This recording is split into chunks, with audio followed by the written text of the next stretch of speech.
दोस्तों आज की वीडियो में अपन दो सवाल लेते हैं कि पति और पत्नी को समझौता कब करना चाहिए दहेज केस में। सबसे ज़्यादा सवाल ये आता है, महिलाओं की तरफ से भी आता है तो पुरुषों की तरफ भी आता है, क्या 498 करने के बाद महिला को साथ रख सकते हैं या नहीं रख सकते हैं। ये एक महत्वपूर्ण सवाल होता है दोस्तों।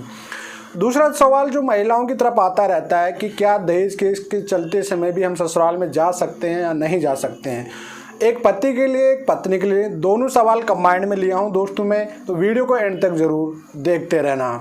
तो चलिए दोस्तों, नो टाइम पास नो बकवास, सीधा करते हैं काम की बात। मैं हूं हंस। सेकंड बात दोस्तों, कमेंट में नंबर ना छोड़े। अगर आप मुझसे ही बात करना चाहते हो, डिस्कशन में पूरी डिटेल होती है, कंसल्टेशन फीस जमा करके आप बात कर सकते हैं। देखिए दोस्तों, सबसे पहला सवाल आता है हर किसी का कि आपको पति और पत्नी का 498 केस किया गया है तो उसमें समझौता यानी कॉम्प्रोमाइज़ कब करना चाहिए, कब नहीं करना चाहिए। आए दिन क्या होता है कि सबसे पहले आपकी कंप्लेंट होती है महिला सेल में, CAW सेल में, पुलिस थाने में, कहीं भी होती है। 90% आपकी काउंसलिंग होती है सबसे पहले स्टेप पे, लेकिन 90% ही काउंसलिंग में किसी के समझौते भी नहीं होते हैं, ये सबको पता होगा दोस्तों। अब यहाँ पे क्यों नहीं होते हैं समझौते? देखिए, सबसे पहले क्या होता है कि महिलाओं को ये एक चीज़ माइंड में रहती है कि महिला के पक्ष में कानून होता है। सेकंड बात, जो महिला के एडुकेट होते हैं मैक्सिमम, वो ये चीज़ ही समझाते हैं कि तेरे पैरों में गिरा देंगे, ऐसे करा देंगे, वैसे करा देंगे। लेकिन ऐसा कुछ नहीं होता आज की डेट पे, ठीक है। आजकल सब माइंडेड हो गए, सबको नॉलेज हो गई है, हर चीज़ आज अवेलेबल है, हर जगह सोशल मीडिया पर हर चीज़ अवेलेबल है। तो जो एक माइंड में गलत फहमी डाली जाती है कि तुम्हारे पैरों में पत्ते को गिरा देंगे, माफ़ी मांगेगा, आगे आएगा, हरासमेंट करेगा वगैरह, ऐसा कुछ भी नहीं होता है। और वही कॉन्फिडेंस महिलाओं को होता है तो जो फर्स्ट काउंसलिंग होती है आपकी, जब पुलिस कंप्लेंट होती है तब आपकी काउंसलिंग होती है, तो महिलाएं कभी कॉम्प्रोमाइज़ करती ही नहीं है। कभी डिमांडें सुनने में आती है, लड़के कहते रहते हैं जो सब्सक्राइब लोग होते हैं, कभी 25 लाख की डिमांड, कभी 30 लाख की, 50 लाख की, ऐसी डिमांडें होती है। मतलब हीटो पे एनर्जी, एक तरह से एक अहंकार होता है कि नहीं तो मैं तो समझौता करूं तो 50 लाख में ही करूं, नहीं तो पैर फिर जेल में ही डालूंगी, भले ही कुछ क्राइम ही नहीं किया, लेकिन ये वाला डायलॉग सबसे फेवरेट होता है, पूरी खानदानी को जेल डालूंगी। लेकिन ऐसा होता कुछ भी नहीं है दोस्तों। सबको पता है कि पनिशमेंट भी 3 साल की है 498 केस में, कुछ 7 साल की तो है नहीं।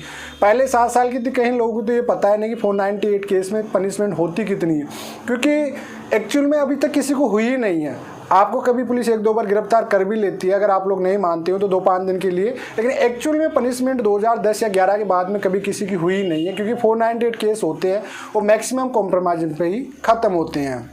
अब सवाल करते हैं दोस्तों कि स्टार्टिंग में क्यों नहीं होता है। स्टार्टिंग में इस कारण से नहीं होता आपका कॉम्प्रोमाइज़ दोस्तों कि हीट ऑफ एनर्जी, एक महिला को अहंकार होता है और उनकी जो डिमांडें होती है बहुत ज़्यादा होती है, तो आपका कॉम्प्रोमाइज़ हो ही नहीं पाता, सेटलमेंट कभी हो ही नहीं सकता है। तो उस सिचुएशन में आपको कभी भी कॉम्प्रोमाइज़ नहीं करना चाहिए, ना ही कभी आपको पहले स्टार्टिंग में अपना टाइम वेस्ट करना चाहिए। जी हाँ दोस्तों, क्योंकि आपकी काउंसलिंग CAW सेल में, महिला सेल में, कहीं भी काउंसलिंग चल रही है तो आपका टाइम ही वेस्ट होगा स्टार्टिंग में। स्टार्टिंग में आप 1 या 2 डेट पे अपनी बात को रखिए, अगर बात नहीं बनती तो एप्लीकेशन दीजिए, ख़त्म कराइए। क्योंकि वहाँ पे महिलाओं को हमेशा ये रहता है कि मेरी बात को, मेरी फोर्स इतना डालूंगी, हरासमेंट इतना करूँगी कि वो डर के मारे मुझसे कॉम्प्रोमाइज़ कर लेंगे। लेकिन एक्चुअल में ऐसा होता नहीं है, क्योंकि मैंने पहले ही बता दिया कि आज की डेट पर हर जगह सोशल मीडिया पर हर जगह आपको नॉलेज मिलती रहती है, तो इस वजह से आपका ईगो, अहंकार और डरने वाले कोई है ही नहीं। तो आपको कॉम्प्रोमाइज़ अब कब बन सकता है? देखिए, जब आपकी FIR हो जाती है और उसके बाद में चार्जशीट बनती है आपकी, तो क्या होता है कि जो घमंड और ईगो समझ में आ जाती है, स्टोरी महिलाओं को भी समझ में आ जाती है कि मुझे जो मेरा लीगल एडवाइजर था उन्होंने गलत समझाया है, ऐसा कुछ नहीं होने वाला। देखो, कोई गलत नहीं किया तो उससे कितना ही प्रेशर डालो, कितना हरासमेंट कर लो, सच्चाई की हमेशा जीत होती है। तो आपकी चार्जशीट बन जाती है, कोर्ट में जाती है, उस टाइम पर आपको एक और मौका दिया जाता है कि क्या अभी भी आप कॉम्प्रोमाइज़ करोगे। 99% आपके कॉम्प्रोमाइज़ होते हैं वो चार्जशीट बनने के बाद ही होते हैं, क्योंकि वहाँ पर पति को भी समझ आ जाता है और पत्नी को भी समझ आ जाता है कि अब टाइम वेस्ट और मनी वेस्ट करने में कोई फ़ायदा नहीं है। तो चार्जशीट बनने के बाद ही आपका कॉम्प्रोमाइज़ हो सकता है। स्टार्टिंग में आपका कभी भी कॉम्प्रोमाइज़ नहीं हो सकता और स्टार्टिंग में कभी भी कॉम्प्रोमाइज़ नहीं करना चाहिए। तो आपको दोस्तों समझ में आ गया होगा कि आपको कब कॉम्प्रोमाइज़ करना चाहिए। जब आपकी चार्जशीट बन के कोर्ट में पेश होती है उस समय आपको कॉम्प्रोमाइज़ करना चाहिए, चाहे आप इनसाइड कर लीजिए, कोर्ट के थ्रू कर लीजिए, या बाहर आप कोई थर्ड पार्टी बना के भी कर सकते हो, तब जाके आप दोनों का कॉम्प्रोमाइज़ हो जाएगा और आपका टाइम और मनी दोनों ही बच जाएंगे। अब एक और सवाल आता है महिलाओं की तरफ कि क्या 498 केस चलते समय हम ससुराल में जा सकते हैं या नहीं जा सकते हैं। देखिए, आपका राइट है जब तक आपका तलाक नहीं हो सकता। पत्नी का कभी भी जब तक तलाक नहीं होता तब तक उसका सास ससुर के घर में रहने का अधिकार है, पति के घर में रहने का अधिकार है। तो आपको कोई भी नहीं रोक सकता। हाँ, अगर आपको बाउंड कर रखा है 107 116 में पाबंद कराया गया है तो फिर आपको पाबंद को तुड़वाना पड़ेगा मजिस्ट्रेट नियर बाय कोर्ट से, तब जा सकते हो। अदरवाइज आपको पाबंद नहीं करा रखे तो आप इजीली वे में जब तक आपका केस चलता है 498 का चल रहा, चाहे डीवी का किसी का भी, चाहे डाइवोर्स का ही केस क्यों ना चल रहा, आपका जाने का पूर्ण अधिकार होता है। अब आप जाते हो नहीं जाते हो आप पे डिपेंड करती है। कानूनी तौर पे आपका पूर्ण अधिकार है, जब तक तलाक नहीं हो जाता तब तक आप इजीली वे में जा सकते हैं।